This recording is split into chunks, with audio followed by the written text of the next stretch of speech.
Hello friends, welcome back to my channel. Madhava గాయత్రిల పెళ్లి జరిపించిన ప్రతాప్ గురించి గుండె పగిలే నిజం తెలుసుకున్న మహాలక్ష్మి అసలు ఏం జరగబోతుంది తెలుసుకోవాలి అంటే ఈ వీడియోని చివరి వరకు చూడండి. ఇక వీడియోలోకి వెళ్ళినట్లయితే గాయత్రి ఎంతసేపటికి గుడికి రాకపోయేసరికే మహాలక్ష్మి, చక్రి, కేశవాలు గాయత్రిని తీసుకురావడం కోసం తాయారు ఇంటికి వస్తారు. ఇక గాయత్రిని తీసుకువెళ్ళాలి అనుకుంటే గాయత్రి మాత్రం నేను రానని, మాధవ బావ మీద ప్రేమ చచ్చిపోయిందని తెగేసి చెప్తుంది. గాయత్రి అలా మాట మార్చేసరికే మహాలక్ష్మికి చాలా కోపం వస్తుంది. ఒక్కసారిగా గాయత్రి చెంప పగలగొట్టి గాయత్రిని చెడామడా తిడుతూ ఉంటుంది. చూడు, నీ ఇష్టానికి ప్రేమ అని పేరు పెట్టుకున్నావు. నిజానికి పెద్ద మీద నీకున్నది ప్రేమ కాదు, కేవలం ఇష్టం మాత్రమే అని మహా అంటూ ఉంటే గాయత్రి చూస్తూ ఉంటుంది. ఇక మహాలక్ష్మి, నిన్ను నమ్మి, నీ మాటలు నమ్మి అక్కడ పెద్దిని పెళ్ళికి ఒప్పించాను. తనకి ఇలా పెళ్లి చేసుకోవడం ఇష్టం లేకపోయినా కేవలం మా కోసం పెద్ది ఈ పెళ్ళికి ఒప్పుకున్నాడు. గుళ్ళో పెద్ది నీ కోసం 1000 కళ్ళతో ఎదురు చూస్తూ ఉంటాడు. ఇప్పుడు పెద్దికి ఏమని సమాధానం చెప్పాలి? గాయత్రి, నువ్వు చేస్తుంది చాలా పెద్ద తప్పు అని ఇక మహా గాయత్రికి వార్నింగ్ ఇచ్చేసరికి గాయత్రి చాలా బాధపడుతూ ఉంటుంది. కేశవ, చక్రి కూడా గాయత్రిని అసహించుకొని మాట్లాడుతూ ఉంటారు. ఇన్ని రోజులు నువ్వు పిరికిదానివని తెలుసు. నువ్వు మీ అమ్మకి భయపడి మా అన్నయ్యని పెళ్లి చేసుకోవడానికి రావని కూడా తెలుసు. కానీ మా వదిన నీతో చెప్తే వస్తానని అన్నీ వదిలేసుకొని మా అన్నయ్య కోసం వస్తానని వదినకి చెప్పావంట కదా. మళ్ళీ ఇప్పుడెందుకు మాట మార్చావు? నీ బుద్ధి పోనిచ్చుకున్నావు కాదు. ఎందుకు మా అన్నయ్యకి లేనిపోని ఆశలు రేపావు అని చక్రి, కేశవ గాయత్రిని తిడుతూ ఉంటారు. ఇక గాయత్రి ఆ మాటలు విని బాధతో ఇంట్లోకి వెళ్ళి తలుపేసుకుంటుంది. ఇక ఇంట్లోకి వెళ్ళిన తర్వాత గాయత్రి జరిగిందంతా గుర్తు చేసుకుంటూ ఉంటుంది.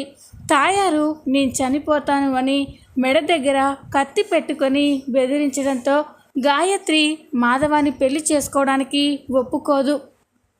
మరో పక్క కన్న మాధవాలైతే గాయత్రిని మహా వాళ్ళు తీసుకొస్తారు అని చాలా ఆశతో ఎదురు చూస్తూ ఉంటారు. ఇక అప్పుడే మాధవ, రే కన్నా, నువ్వు ఎంతసేపు ఎదురు చూసినా అది వృధానేరా.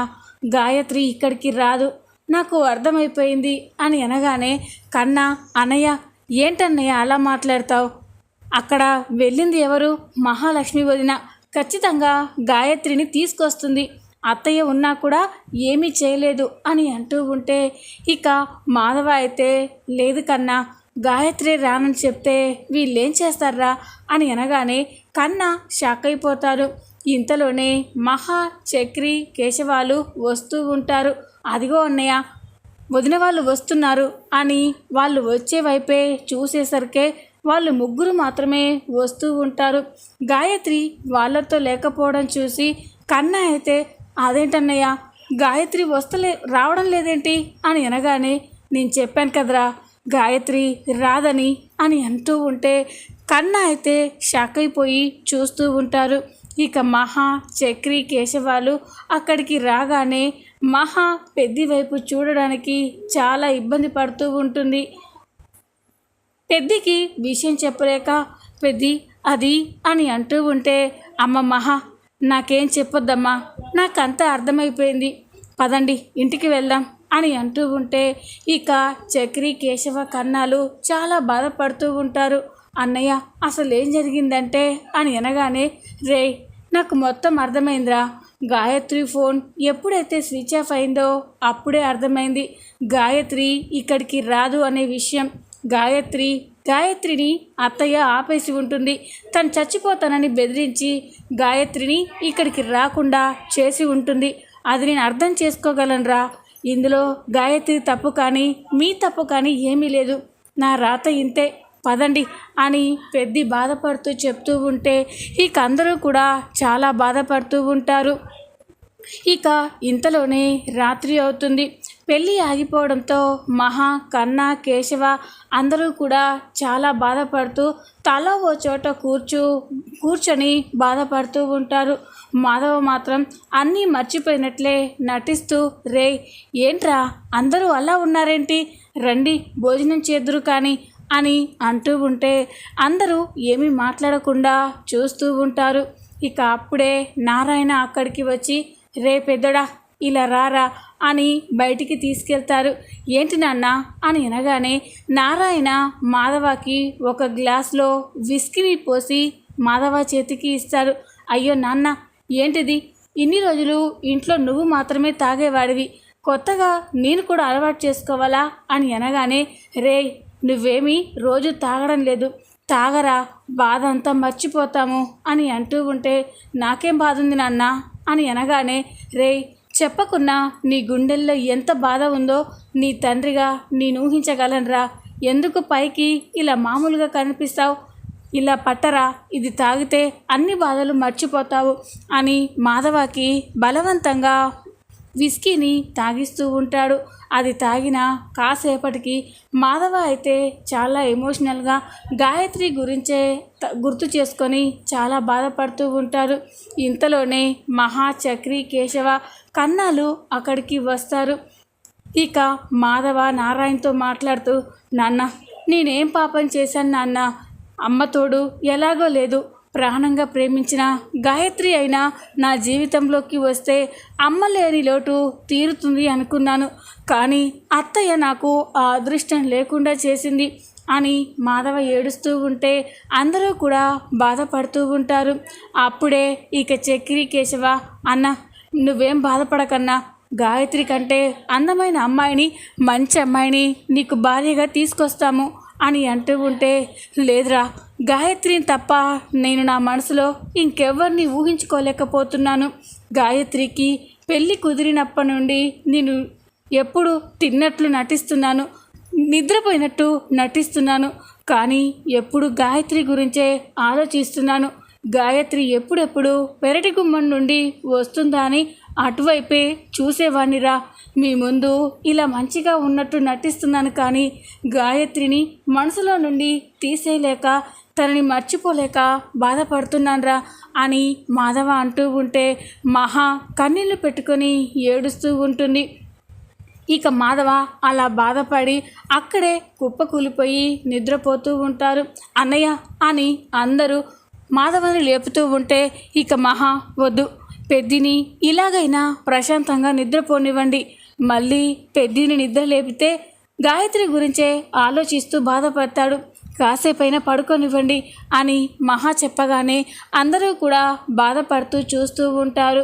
ఇంతలోనే ఉదయం అవుతుంది. మరో పక్క గాయత్రి అయితే గదిలో కూర్చొని చాలా ఏడుస్తూ కుమిలిపోతూ ఉంటుంది. మాధవ ఫోటోనే చూసి, బావా నన్ను క్షమించు బావా, నేను తప్పు చేశాను, నేను పాపం చేశాను, పెళ్లి చేసుకోవడానికి గుడికి వస్తానని చెప్పి మా అమ్మకి భయపడి రాకుండా నీ మనసుని ముక్కలు చేశాను, నేను వస్తానని నా మెల్ల తాళి కట్టాలని నువ్వు ఎంతగా ఆశగా ఎదురు చూసావో నేను ఊహించగలను బావా, కానీ ఏం చెయ్యాలి, ఏం చేసి ఈ పెళ్ళిని తప్పించుకొని నిన్ను పెళ్లి చేసుకోవాలి అని ఇక గాయత్రి అయితే ఏడుస్తూ ఉంటుంది. బావా నేను చావనైనా చేస్తాను, కానీ ఈ పెళ్ళి మాత్రం చేసుకోలేను, మనసులో నిన్ను పెట్టుకొని వేరొక అతనికి భార్యగా నేను ఉండలేను, కానీ ఏం చేయాలి, మా అమ్మ నాన్న ఎవరు చెప్పినా ఎవరి మాట వినరు అని గాయత్రి ఏడుస్తూ ఉంటుంది. ఇంతలోనే గాయత్రికి ఒక విషయం గుర్తొస్తుంది. అవును, అమ్మ నాన్న ఎవరి మాట వినకపోవచ్చు, కానీ మా పెద్దనాన్న మాట ఖచ్చితంగా వింటారు కదా అని అనుకుంటూ ఉంటుంది. ఇక ఒక్కసారిగా అవును మా పెద్దనాన్నతో మాట్లాడాలి, పెద్దనాన్నకి నేనంటే చాలా ఇష్టం, నాన్నకి పెద్దనాన్నకి ఏవో గొడవల తర్వాత చాలా రోజులు విడిపోయాము, కానీ పెద్దనాన్నకి నేనంటే చాలా ప్రేమ, నేను అడిగితే పెద్దనాన్న ఏదైనా చేస్తాడు, నా కోసం అమ్మ నాన్నని ఎదిరించి నిన్ను ప్రేమించిన బావతో నాకు పెళ్లి జరిపిస్తాడు, అవును పెద్దనాన్నని కలవాలి అని ఇక గాయత్రి అయితే అనుకుంటుంది. తన ఫోన్ తీసి తన ఫోన్లో ఉన్న వాళ్ళ పెద్దనాన్నకి ఫోన్ చేస్తుంది. ఆ పెద్దనాన్న ఎవరో కాదు, మహా కన్న తండ్రి ప్రతాపే గాయత్రికి పెద్ద నాన్న అవుతాడు. ఇక ప్రతాప్ అన్నేటెడ్ నెంబర్ నుండి ఫోన్ రాగానే ఫోన్ లిఫ్ట్ చేసి హలో ఎవరు అని అనగానే ఇక గాయత్రి పెద్దనాన్న నేను పెద్దనాన్న గాయత్రిని నీ తమ్ముడు కూతురు గాయత్రిని అని అనగానే ఇక ప్రతాప్ అయితే ఒక్కసారిగా ఎమోషనల్ అయిపోతారు. చిన్నప్పుడు తన తమ్ముడు కూతుర్ని తను ఎంతలా అల్లారు ముద్దుగా పెంచుకున్నాడో అదంతా గుర్తు చేసుకొని అమ్మ గాయత్రి అని అంటూ ఉంటే అవును పెద్దనాన్న నేనే గాయత్రిని అని ఏడుస్తూ ఉంటుంది. ఇన్నాళ్ళకి గుర్తొచ్చాడమ్మా ఈ పెద్దనాన్న నీకోసం నేను ఎన్నో చేశాను అని అంటూ ఉంటే గాయత్రి కూడా చాలా బాధపడుతుంది. నాకు తెలుసు పెద్దనాన్న నేనంటే నీకు ఎంత ప్రేమో అని, నన్ను చిన్నప్పటి నుండి ఎంతో ప్రేమగా చూసుకున్నావు. కొన్ని కారణాల వల్ల మీరు నాన్న విడిపోయారు. మీకు ఫోన్ చేసి మాట్లాడితే అమ్మ నాన్న ఏమంటారోనని మాట్లాడలేకపోయాను పెద్దనాన్న అని బాధపడుతూ ఉంటే ఇక ప్రతాప్ కూడా సర్లేమ్మా ఇప్పటికైనా ఈ పెద్దనాన్న నీకు గుర్తొచ్చాడు. ఎలా ఉన్నావమ్మా మీ నాన్న మీ అమ్మ అంతా బాగున్నారా అని అంటూ ఉంటే ఇక గాయత్రి ఏడుస్తూ ఉంటుంది. అమ్మ గాయత్రి ఏంటమ్మా ఎందుకు ఏడుస్తున్నావు అని అంటూ ఉంటే పెద్దనాన్న నేను చనిపోతాను పెద్దనాన్న అని అంటుంది. అది విని ప్రతాప్ ఒక్కసారిగా షాక్ అయిపోతాడు.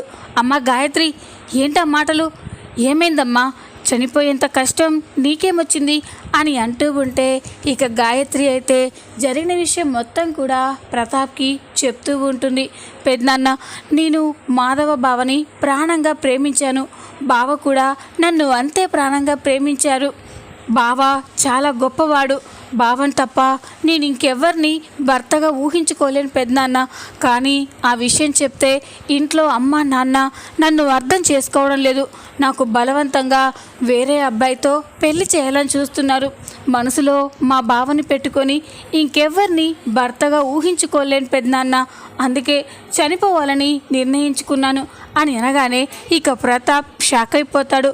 అమ్మ గాయత్రి వద్దమ్మా అలాంటి నిర్ణయాలు తీసుకోవద్దు. నీకు ఆ పెళ్ళి ఇష్టం లేకపోతే మీ అమ్మతో మీ నాన్నతో అర్థమయ్యేలా చెప్పమ్మా అని అంటూ ఉంటే లేదు పెద్దనాన్న నేను ఎన్ని చెప్పినా కూడా వాళ్ళు అర్థం చేసుకునే స్థితిలో లేరు. అమ్మ గురించి నాన్న గురించి మీకు కొత్తగా చెప్పాల్సిన అవసరం లేదు కదా, వాళ్ళు ఎంత మొండి వాళ్ళో నీకు కూడా తెలుసు అని అంటూ ఉంటే మరి ఇప్పుడు ఎలాగమ్మా అని అంటాడు. పెద్దనాన్న నువ్వే ఏదో ఒకటి చేసి నన్ను మా బావని కలపాలి, లేకపోతే నేను చచ్చిపోతాను అని గాయత్రి ఏడుస్తూ ఉంటుంది. అది విని ప్రతాప్ కూడా చాలా బాధపడతారు. అమ్మ గాయత్రి నువ్వేమీ బాధపడకమ్మా, నీ ప్రేమని నేను గెలిపిస్తాను. మీ అమ్మ మీ నాన్నకి అర్థమయ్యేలా నేను చెప్తాను. రేపే అక్కడికి వచ్చి మీ అమ్మ నాన్నలకి చెప్పి నువ్వు ఇష్టపడ్డా మీ బావకి పెళ్లి జరిపిస్తాను. నువ్వు ధైర్యంగా ఉండమ్మా అని అనగానే గాయత్రి చాలా సంతోషపడుతుంది. థ్యాంక్ యూ పెద్దనాన్న అని అంటూ ఉంటే సరే కానీ నేను వచ్చేంత వరకు ఇంకేమీ పిచ్చి పిచ్చి వేషాలు వేయద్దు సరేనా అని అనగానే అలాగే పెద్దనాన్న అని గాయత్రి సంతోషపడుతుంది. ఇక గాయత్రి ఫోన్ కట్ చేసి చాలా మురిసిపోతూ ఉంటుంది. పెద్దనాన్న ఇక్కడికి వచ్చాడు అంటే ఇక నన్ను మా బావని ఎవరు విడదీయలేరు అని సంబరపడిపోతూ ఉంటుంది. ఇక ఉదయం కాగానే ఇంట్లో పెళ్లి పనులు మొదలవుతాయి. ఇంతలోనే ప్రతాప్ కారులో తాయారు ఇంటికి వస్తారు. గాయత్రి కూడా ప్రతాప్ కోసమే ఎదురు చూస్తూ ఉంటుంది. ప్రతాప్ ఇంటికి రావడం చూసి గాయత్రి అయితే చాలా సంతోషపడుతుంది. పెద్దనాన్న వచ్చాడు అని సంబరపడిపోతూ ఉంటుంది. ఇక ఇంటి ముందుకి కారు వచ్చి ఆగగానే తాయారు పురుషోత్తం షాక్ అయిపోతారు. ఇక ఆ కారులో నుండి ప్రతాప్ కార్ దిగడం చూసి తాయారు పురుషోత్తం ఒక్కసారిగా షాక్ అయిపోతారు. ఒకరి మొహాలు ఒకరు చూసుకుంటూ ఉంటారు. ఇక తాయారు ఏంటి పిలవని పేరంటానికి మీ అన్న కార్ వేసుకొని మరీ వచ్చాడు, నువ్వు కానీ నాకు తెలియకుండా మీ అన్నకి ఫోన్ చేసి గాయత్రి పెళ్ళికి రమ్మని చెప్పావా అని అనగానే అదేంటి తయారు అలా మాట్లాడతావు? నేనెందుకు మా అన్నయ్యకి ఫోన్ చేసి రమ్మంటాను? ఆ రోజే మా ఇద్దరిని విడదీశావు కదా అని అనగానే తాయారు కోపంగా చూస్తూ ఉంటుంది. మరి అప్పుడెప్పుడో విడిపోయిన వాడు ఎప్పుడెందుకు వస్తున్నాడంట అని తాయారు అంటూ ఉంటుంది.